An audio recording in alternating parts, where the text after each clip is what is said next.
ನಮಸ್ತೆ ಎಲ್ರಿಗೂ study for ಗೋಲ್ ಚಾನಲ್ಗೆ ಸ್ವಾಗತ. 2026-27 ಗೆಸ್ಟ್ ಟೀಚರ್ ಅರ್ಜಿ ಜುಲೈನಲ್ಲಿ ಶುರುವಾಗುವ ಸಾಧ್ಯತೆ ಇದೆಯಾ ಅಂತಕ್ಕಂಥ ಒಂದು ಪ್ರಶ್ನೆ.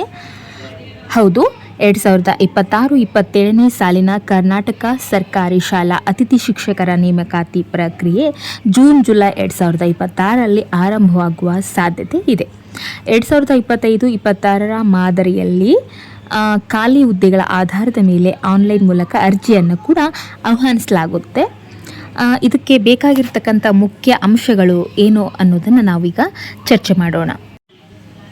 ಇಲ್ಲಿ ನೋಡಿ, ಅರ್ಜಿ ಸಲ್ಲಿಸಲು ಬೇಕಾದ ಮುಖ್ಯ 4 ಅಂಶಗಳು ಯಾವುವು ಅಂತಂದರೆ, ಮೊದಲನೇದಾಗಿ ಅರ್ಜಿ ಸಲ್ಲಿಕೆ.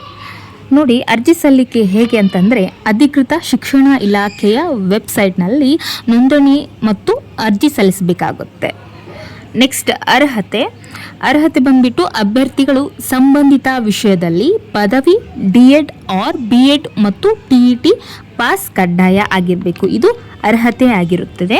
ಮೂರನೆಯದಾಗಿ ನೇಮಕಾತಿ ಪ್ರಕ್ರಿಯೆ. ನೋಡಿ, ಶೈಕ್ಷಣಿಕ ಅಂಕಗಳು ಮತ್ತು ಮೆರಿಟ್ ಆಧಾರದ ಮೇಲೆ ಈ ಒಂದು ನೇಮಕಾತಿ ಪ್ರಕ್ರಿಯೆಯನ್ನು ಆಯ್ಕೆ ಮಾಡಲಾಗುತ್ತೆ. ಇನ್ನು ಕೊನೆಯದಾಗಿ ವೇತನ. ಸರ್ಕಾರಿ ಆದೇಶದ ಪ್ರಕಾರ 2026ರ ಬಜೆಟ್ನಲ್ಲಿ ಶಿಕ್ಷಣಕ್ಕೆ ಒತ್ತು ನೀಡಲಾಗಿದ್ದು, ಅತಿಥಿ ಶಿಕ್ಷಕರಿಗೆ ಮಾಸಿಕ ಗೌರವ ಧನ ಅಂತ ನೀಡಲಾಗುತ್ತೆ. ಸೊ ಅವರಿಗೆ ಮಂತ್ಲಿ ಸ್ಯಾಲ್ರಿ ಅಂತ ಕರೆಯಲ್ಲ, ಗೌರವ ಧನ ಅಂತ ಅವರಿಗೆ ಕರೀತಾರೆ. ಸೊ ಆ ಗೌರವ ಧನವನ್ನು ನೀಡಲಾಗುತ್ತೆ. ಅಂದರೆ ಈಗ 10,500ರಿಂದ 11,500ವರೆಗೆ ಇದೆ. ಸೊ 2026ರ ಬಜೆಟ್ನಲ್ಲಿ ಹೆಚ್ಚಳ ಆಗುವ ಸಾಧ್ಯತೆ ಕೂಡ ಇದೆ. ಸೊ ಇದಿಷ್ಟು ಅರ್ಜಿ ಸಲ್ಲಿಸಲು ಬೇಕಾದ ಮುಖ್ಯ ಅಂಶಗಳು ಇವಾಗಿರ್ತವೆ. ನಾಳೆ ಸಂಡೇ. ಸೊ ಸಂಡೇ ಸ್ಪೆಷಲ್ ಏನಪ್ಪ ಅಂತಂದರೆ ಲೈವ್ ವಿಡಿಯೋ ಮಾಡೋಣ ಅಂತ. ಯಾಕಂತಂದರೆ HSTR ಬಗ್ಗೆ ತುಂಬ ಜನಕ್ಕೆ ಡೌಟ್ ಇದೆ.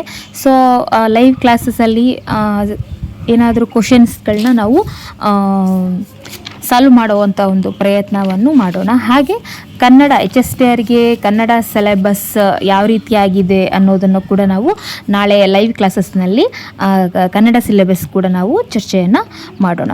ಸೊ ಈ ವಿಡಿಯೋ ನಿಮಗೆ ಇಷ್ಟ ಆಗಿದ್ದರೆ ಶೇರ್ ಮಾಡಿ, ಲೈಕ್ ಮಾಡಿ, ಮತ್ತು ನಿಮ್ಮ ಅನಿಸಿಕೆಯನ್ನು ನಮ್ಮ ಕಮೆಂಟ್ ಮೂಲಕ ತಿಳಿಸಿ ಅಂತ ಹೇಳ್ತಾ ಮತ್ತೊಂದು ವಿಡಿಯೋದಲ್ಲಿ ಸಿಗೋಣ. Thanks for watching.